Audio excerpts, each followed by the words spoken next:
আসসালামু আলাইকুম। সবাই কেমন আছেন? আশা করি যে যেখানে আছেন সবাই অনেক ভালো আছেন এবং সুস্থ আছেন। আলহামদুলিল্লাহ আমরাও অনেক ভালো আছি। ইনায়ামুজ ব্লগ থেকে আরও একটা নতুন দিনে নতুন ব্লগ ভিডিও নিয়ে আসলাম। আশা করছি ভালো লাগবে। একটা ভিডিও শুরুতে একটা লাইক দিয়ে পুরো ভিডিওটির সাথে থাকার অনুরোধ রইল। তো এই তো দেখতে পাচ্ছেন আমি মাকড়সার বাসা ভেঙে নিলাম ভালো করে। ইয়ের গাছ যে আছে রাঁধুনি হজের গাছ, তো ওইগুলো আমি বাঁশের মধ্যে বাঁধে ভালো করে একদম ঝেড়ে নিলাম। আর এই তো সবগুলা বস্তু আমি ঝেড়ে ঝেড়ে নিতে এসেছি। আর এই টেবিলের উপরে খাবারটা উঠাই নিলাম। তো ওটাই আর একটা ধোয়াটা বিছিয়ে নিলাম। তো পুরো রুমটা ডিপ ক্লিন করে নিব। রবিবার দিন আজকে যেহেতু মেয়ের স্কুল বন্ধ, মেয়েও আছে বাড়িতে। তো এমনি তো প্রতিদিনই সাফা করি, তো ঘরের যে জিনিসপত্র এগুলো আছে শোকেস তারপরে ড্রেসিং এসব কিন্তু একা একা সরান যায় না, আর প্রতিদিনে সরানো সম্ভব না। তো এই তো অনেক দিন হয়েছে, তো প্রায় 2-3 মাস হয়েছে। তো 2-3 মাস পর আজকে আবার ওইটি সরাই আমি ভালো করে মুছে নিব। দেখা যায় যে ওর নিচতে অনেক ময়লা জমা হয়। তো এগুলো ঝাড়ুতে যে তুরি পারি ওই তুরি ঝাড়ু দেই। তো তারপরেও কিন্তু অনেক ময়লা জমা হয়ে থাকে। আর এই তো দেখেন আলনাটা আমি এইদিকে সরাই নিছি। তো এই আলনাটা সরাইয়া ঝাড়ু দিয়ে নিতেছি, সবগুলো বস্তু ঝাড়ু দিয়ে নিতেছি। আর শোকেসটা দেখেন ওই দিকে রাখতে চাইতেছি, দরজা যে আছে আমাদের বাহিরের দরজা, তো ওখানে রেখে দিব। বেশি দিন রাখবো না, অল্প কয়েকদিন রাখবো। মধ্যে মধ্যে রুমের বস্তুগুলা চেঞ্জ করে নিলে সরাই রাখলে কিন্তু রুমটা দেখতে ভালো লাগে।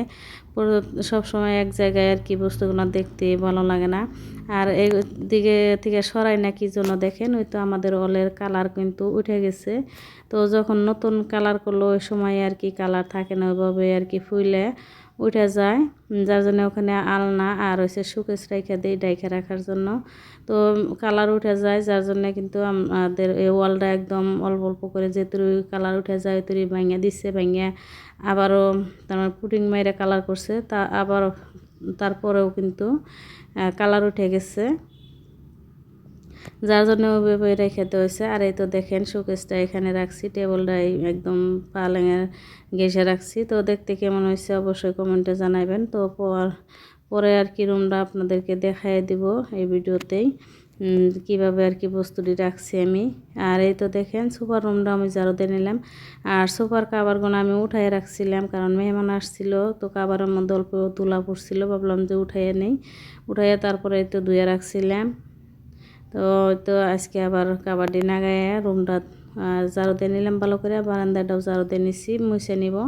আমাদের রুমটা মুছে তারপরে মুছে নিব। আর মেয়ে তো উঠান ঝাড়ু দিতেছে, যেহেতু আজকে বাড়িতে আছে, বললাম যে উঠানটা ঝাড়ু দিতে।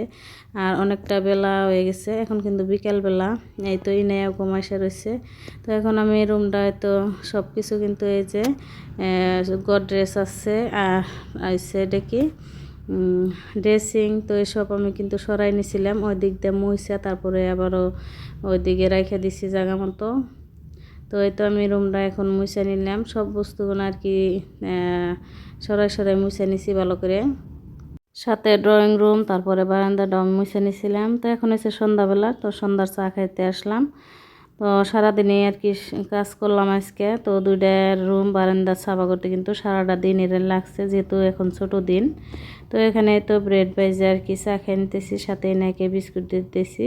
তো বিস্কুটও খাইতেছে না, তো মেয়ের জন্য রিফাইন দিয়ে ভেজে নিছি আলাদা করে, আর আমার জন্য ঘি দিয়ে ভেজে নিছি।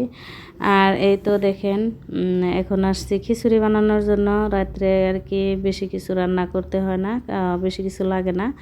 তো ভাবলাম যে খিচুড়ি রান্না করি, তো বুড়ি রান্না করা আছে। তো বুড়িতে খিচুড়ি খেতে আমার কাছে ভালো লাগে, যার জন্য এই তো খিচুড়ি বানাই নিতেছি। এখানে পেঁয়াজ, তারপরে আদা রসুন কাঁচামরিচ সব কিছু তেলে ভাইজে তারপরে এই তো চাউলও দিয়ে দিব, পোলাও মতো করে রান্না করে নিব।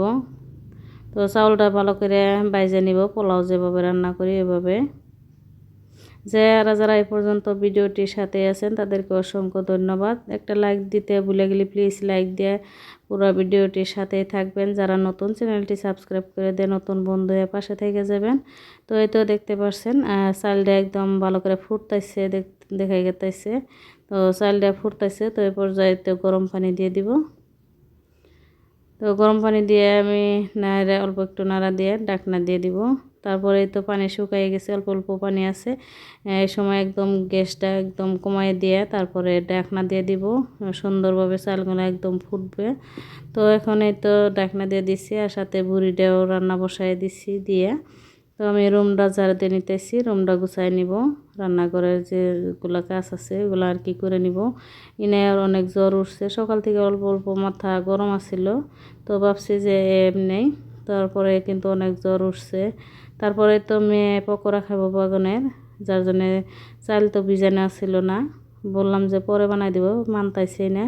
তাই আর কি অল্প টাইম ভিজাই রাখে এইভাবে আমি পানি দিয়ে গুঁড়া করে নিচ্ছি। তো কুচি কুচি আসছিল ওইটা আর কি চাইলে নিলাম, সাথে অল্প বেসন দিয়ে দিব, বেসন দিয়ে আর কি ভেজে নিছিলাম। এই তো ইনার জন্য 2টা পকোড়া ভেজে দিছি, সাথে চিকেন পকোড়া ছিল গরম করে দিছিলাম। তো খায় নাই, এভাবে ঘুমাই গেছে। আর এই তো দেখেন রুমগুলা একদম ঝকঝকে পরিষ্কার লাগতেছে। যেদিন আর কি ভালো করে ডিপ ক্লিন করা ওই দিন কিন্তু রুম আসে অনেক ভালো লাগে, আর দেখতেও ভালো লাগে। দেখেন এই তো আলনাটা এই জায়গায় রাখছি, আর হচ্ছে কাপড়ের একটা ওই জায়গায় রেখে দিছি শোকেসটা, আর টেবিলটা এক লাইনে রেখে দিছি। তো কীরকম হয়েছে অবশ্যই কমেন্টে জানাবেন। তাই তো দেখেন ইনে অনেক জ্বর, মাথায় জ্বর উঠছে, বলতেছে বমি করবে। তো বললাম যে বাহিরে চলো নিয়ে যাই। তো আর কি মাথায় ঠিক রাখতে পারতেছে না, তো বাহিরে আসবে না, আবারও শুয়ে পড়ছে। তারপরে তো ভিজা কাপড় আসছিল বাহিরে। তো সারাদিন যেহেতু কাজ করলাম, তো একদম সন্ধ্যাবেলা আমি বিছানার চাদর 2টা আর হচ্ছে কাপড় দিয়ে ধুয়ে নিয়েছিলাম, তো ওটি আর কি উঠাই রাখলাম বারান্দায়। তো এই নেয় আব্বু আসছে, তো এখন আমি পকোড়াগুলো আর কি বাইজা নিচ্ছিলাম। তো আর তেলও গরম করছি, আমার আচার বানাইছি যেহেতু জলপাইয়ের আচার। তো তেল কম হয়েছিল, ভাবলাম যে তেল গরম করে দিই। তো যেটুকু গরম করছে ওটুকুতেও হয় নাই, তো আমি ভাবছিলাম হয়ে যাব, তো আবারও দিতে হবে। তো এই তো দেখেন ইনাকে নিয়ে আর কি বসে রয়েছে, ইনার অনেক জ্বর। তো হরলিক্স খাইতে চাইছে, তো ইনার আব্বু হরলিক্স নিয়ে আসছে, বলতেছে এখন অল্প একটু খিলাও। তো খাইতে চাইতেছে না, তারপরেও আর কি অল্প একটু জোর করে খাওয়াইছিলাম। তো অল্প গাখির দিয়ে আর কি 1 চামচ হরলিক্স দিছি, খাইয়ে নিল। সবাই আমার মেয়েটার জন্য দোয়া করবেন। সবাই ভালো থাকেন, সুস্থ থাকেন। আল্লাহ হাফিজ।